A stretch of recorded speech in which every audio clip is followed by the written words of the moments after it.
Elathur train ഭീകരാക്രമണ കേസിലെ പ്രതിയെക്കുറിച്ച് കൂടുതൽ കൃത്യമായ തെളിവുകൾ പുറത്തുവിട്ട് NIA. 2023 ഏപ്രിൽ 2-നാണ് ആലപ്പുഴ കണ്ണൂർ എക്സ്പ്രസ് കമ്പാർട്ട്മെന്റിൽ കടന്നുകയറി ഷാരൂഖ് സൈഫി യാത്രക്കാരുടെ ദേഹത്ത് പെട്രോൾ ഒഴിച്ച് തീവച്ചത്. ട്രെയിനിൽ നിന്ന് ചാടി രക്ഷപ്പെടാൻ ശ്രമിച്ച 3 പേരെ ട്രാക്കിൽ മരിച്ച നിലയിലും കണ്ടെത്തിയിരുന്നു. ഷാരൂഖ് സൈഫി മതഭീകരവാദിയെന്ന് NIA. കാഫറുകളെ കൊന്നൊടുക്കുകയായിരുന്നു അയാളുടെ ലക്ഷ്യം.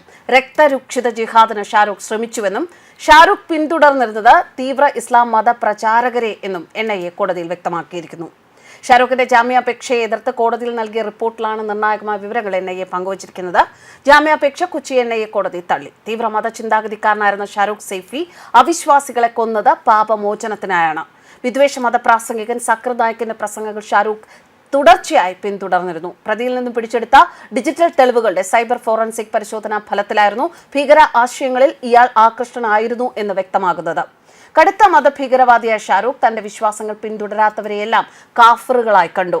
കാഫറുകളെ കൊന്നൊടുക്കുകയും രക്തരൂക്ഷിത ജിഹാദുമാണ് ഷാരൂഖ് സൈഫി പദ്ധതിയിട്ടത്. കാഫറുകളുടെ ഉന്മൂലനവും രക്തരൂക്ഷിത കലാപവും ഒക്കെ ആലോചിച്ചിരുന്ന പ്രതി സത്യവിശ്വാസിയായാണ് സ്വയം കരുതിയത്. ഡൽഹി ഷഹൻബാഗ് സ്വദേശി ഷാരൂഖ് സൈഫി മാത്രമാണ് കേസിലെ പ്രതി. NIA കുറ്റപത്രം സമർപ്പിച്ച കേസിൽ വിചാരണ നടപടികൾ നീളുകയാണ് എന്നും ജാമ്യം നൽകണമെന്നും ആവശ്യപ്പെട്ടാണ് പ്രതി കോടതിയെ സമീപിച്ചത്. 2023 സെപ്റ്റംബറിലായിരുന്നു NIA കുറ്റപത്രം സമർപ്പിച്ചത്. ഡൽഹിയിലെ മറ്റേതെങ്കിലും ഒരു മുസ്ലിം ഭൂരിപക്ഷ പ്രദേശം പോലെ മാത്രമായിരുന്ന ഷഹീൻ ബാഗിന്റെ സ്വഭാവത്തിൽ പോപ്പുലർ ഫ്രണ്ട് ഓഫ് ഇന്ത്യ വരുത്തിയ അപകടകരമായ മാറ്റത്തെപ്പറ്റി ആദ്യ സൂചനകൾ നൽകിയത് വർഷങ്ങൾക്ക് മുമ്പ് ഒരു IB ഉദ്യോഗസ്ഥനാണ്. അവിടം ചിലർ ചൂടുപിടിപ്പിച്ചുകൊണ്ടിരിക്കുന്നു എന്നായിരുന്നു ആ ഉദ്യോഗസ്ഥന്റെ പരാമർശം. ഷഹീൻ ബാഗിൽ ജീവിച്ച മരപ്പണിക്കാരനായ ഷാരൂഖ് സൈഫി 2500 കിലോമീറ്റർ ട്രെയിനിൽ സഞ്ചരിച്ച് കോഴിക്കോടെത്തി ട്രെയിനിന് തീവെച്ച് മടങ്ങുന്നതുവരെ എത്തിയിരിക്കുന്നു എന്ന് ആ IB ഉദ്യോഗസ്ഥൻ പറഞ്ഞ അപകടകരമായ സ്ഥിതിവിശേഷം.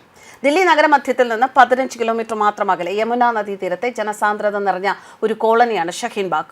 ഉത്തർപ്രദേശ് അതിർത്തിയോട് ചേർന്ന് തെക്കൻ ഡൽഹിയിലെ ഓഖ്ല ജാമിയ നഗർ മേഖലയുടെ ഭാഗമാണ് ഷഹീൻ ബാഗ്. 1980കളിലാണ് ഇവിടേക്ക് ഒരു വിഭാഗം ജനങ്ങളുടെ കുടിയേറ്റം ആരംഭിച്ചത് എന്നാണ് രേഖകൾ. 1.68 കോടിയാണ് ഡൽഹിയിലെ ജനസംഖ്യ. ഇതിൽ 81.68% ഹിന്ദുക്കളാണ്. 12.86% മുസ്ലിങ്ങളും 1.46 ലക്ഷം ക്രിസ്ത്യാനികളും ഡൽഹിയിലുണ്ട്. 3.4% സിഖ് ജനസംഖ്യ. 1% ജൈനന്മാരും ഡൽഹിയിൽ അധിവസിക്കുന്നു. ഓൾഡ് ഡൽഹി മേഖല അടങ്ങുന്ന സെൻട്രൽ ഡൽഹിയിലും വടക്ക് കിഴക്കൻ ഡൽഹിയിലുമാണ് മുസ്ലിം ജനസംഖ്യ ഏറ്റവും ഉയർന്ന പ്രദേശങ്ങൾ. എന്നാൽ എന്തുകൊണ്ട് കിഴക്കൻ ഡൽഹിയിലെ ഷഹീൻ ബാഗ് എന്ന ചെറിയ മേഖല എല്ലായ്പ്പോഴും ചർച്ചകൾ നിറയുന്നു എന്നത് പരിശോധിക്കപ്പെടേണ്ട ഒരു വസ്തുതയാണ്. നിസാമുദ്ദീനും ജാമിയ മിലിയും ഷഹീൻ ബാഗും അടങ്ങുന്ന കിഴക്കൻ ഡൽഹിയിലെ മുസ്ലിം മേഖലകളിൽ മതമൗലികവാദ സംഘടനകളുടെ സ്വാധീനം ശക്തമാണ് എന്നതാണ് പ്രധാന ഘടകം. അവരിൽ പലതിനും കേരളവുമായി ചില ബന്ധങ്ങളുമുണ്ട്. 2019 ഡിസംബറിൽ ഇന്ത്യൻ പാർലമെന്റ് പാസാക്കിയ പൗരത്വ നിയമ ഭേദഗതിയുമായി ബന്ധപ്പെട്ടാണ് ഷഹീൻ ബാഗ് ചർച്ചകളിൽ നിറയുന്നത്. ഡിസംബർ 11-നാണ് പാർലമെന്റ് പൗരത്വ നിയമ ഭേദഗതി പാസാക്കുന്നത്. പീഡനം അനുഭവിക്കുന്ന അയൽ രാജ്യങ്ങളിലെ ന്യൂനപക്ഷ വിഭാഗങ്ങൾക്ക് ഇന്ത്യൻ പൗരത്വം നൽകാൻ വ്യവസ്ഥ ചെയ്യുന്നതായിരുന്നു ബിൽ. എന്നാൽ ഇതിനെതിരെ 4 ദിവസങ്ങൾക്ക് ശേഷം ഷഹീൻ ബാഗിലെ മുസ്ലിങ്ങൾ സമരം ആരംഭിച്ചു. ഇന്ത്യയിൽ ഇനി മുസ്ലിങ്ങൾക്ക് പൗരത്വം നൽകില്ല എന്ന വ്യാജ പ്രചാരണം നടത്തിയാണ് ഷഹീൻ ബാഗിൽ ആളെ കൂട്ടിയത്. വലിയൊരു വിഭാഗം മാധ്യമങ്ങളും ഈ വ്യാജ പ്രചാരണത്തിന് കൂട്ടുനിന്നു. വിദ്യാഭ്യാസം കുറഞ്ഞ സാധാരണക്കാരെ ഡൽഹിയിലെ പ്രശസ്ത സർവകലാശാലകളിലെ ഇടതു മുസ്ലിം തീവ്ര വിദ്യാർത്ഥി സംഘടനകളും തീവ്ര മുസ്ലിം സംഘടനകളും തെറ്റിദ്ധരിപ്പിച്ച് സമരരംഗത്തേക്ക് എത്തിച്ചു. പ്രധാന റോഡ് തടസ്സപ്പെടുത്തി പന്തൽ കെട്ടി ആരംഭിച്ച സമരം 2020 മാർച്ച് അവസാനം കോവിഡ് വ്യാപനം രൂക്ഷമാകുന്നതുവരെ നീണ്ടുനിന്നു. 100 ദിവസം നീണ്ടുനിന്ന ഷഹീൻ ബാഗ് സമരത്തിന്റെ സ്വാധീന ഫലമായി വടക്ക് കിഴക്കൻ ഡൽഹിയിൽ അരങ്ങേറിയ കലാപത്തിൽ കൊല്ലപ്പെട്ടത് 2 മതങ്ങളിലുമുള്ള 53 പേരാണ്. വിദേശത്ത് നിന്നുള്ള നിർദ്ദേശങ്ങളുടെ അടിസ്ഥാനത്തിൽ ഷഹീൻ ബാഗ് കേന്ദ്രീകരിച്ച് നടന്ന ഗൂഢാലോചനകളാണ് ഡൽഹിയെ 3 വർഷം മുൻപ് കലാപത്തിൽ മുക്കിയത്. ഷഹീൻ ബാഗ് സമരത്തിന് പിന്തുണയുമായി സമീപത്തെ ജാമിയ മിലിയ ഇസ്ലാമിയയിലെ ഇടതു മുസ്ലിം വിദ്യാർത്ഥി സംഘടനകളും JNUവിലെ തീവ്ര ഇടതു മുസ്ലിം സംഘടനകളും സജീവമായി നിലകൊണ്ടിരുന്നു.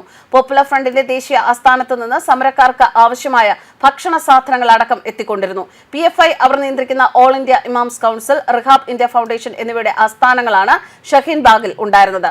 PFI ആസ്ഥാനത്തിന് തൊട്ടുമുന്നിലെ പ്രധാന റോഡിലാണ് മുസ്ലിം വനിതകളെ അണിനിരത്തി പന്തൽ കെട്ടി ഗതാഗതം തടസ്സപ്പെടുത്തി സമരകേന്ദ്രമാക്കി മാറ്റിയത്.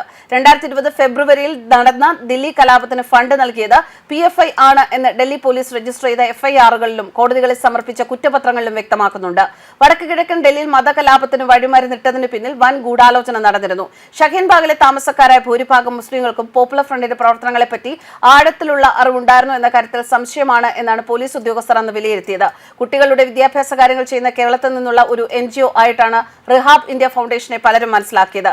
PFIയെ നിരോധിച്ച ദിവസം ഈ ഓഫീസുകൾ പൂട്ടി ചുമതലക്കാർ മുങ്ങിയിരുന്നു. ഇമാംസ് കൗൺസിൽ ഓഫീസ് നിലനിന്ന ഷഹീൻബാഗ് എഫ് ബ്ലോക്കിലെ ആളുകളുടെയും അവസ്ഥ ഇതാണ്. PFI എന്ന സംഘടനയെ പറ്റി അറിയാമെങ്കിലും ഇത്തരത്തിൽ പല സഹോദര സംഘടനകളും ഉണ്ട് എന്നും അതിലൊന്നാണ് അവിടെ പ്രവർത്തിച്ചിരുന്നത് എന്നും ചിലർക്ക് ധാരണയില്ല. PFI നിരോധനത്തിന് പിന്നാലെ ഈ മേഖലയിൽ നിന്ന് 10ഓളം നേതാക്കളെയാണ് അറസ്റ്റ് ചെയ്തത്. വടക്കേ ഇന്ത്യൻ ഗ്രാമങ്ങളിൽ നിന്ന് ജോലി തേടി ഡൽഹിയിലേക്ക് എത്തിയ നൂറുകണക്കിന് യുവാക്കളെ ഈ മേഖലയിൽ PFIയുടെ സ്വാധീനത്തിൽ കൊണ്ടുവന്നിട്ടുണ്ട് എന്നാണ് അന്വേഷണ ഏജൻസികളുടെ അനുമാനം. ഇവർക്ക് മറ്റെന്തെങ്കിലും തരത്തിലുള്ള പരിശീലനങ്ങൾ ലഭിച്ചിട്ടുണ്ടോ എന്ന കാര്യത്തിൽ അന്വേഷണങ്ങൾ നടന്നിരുന്നു.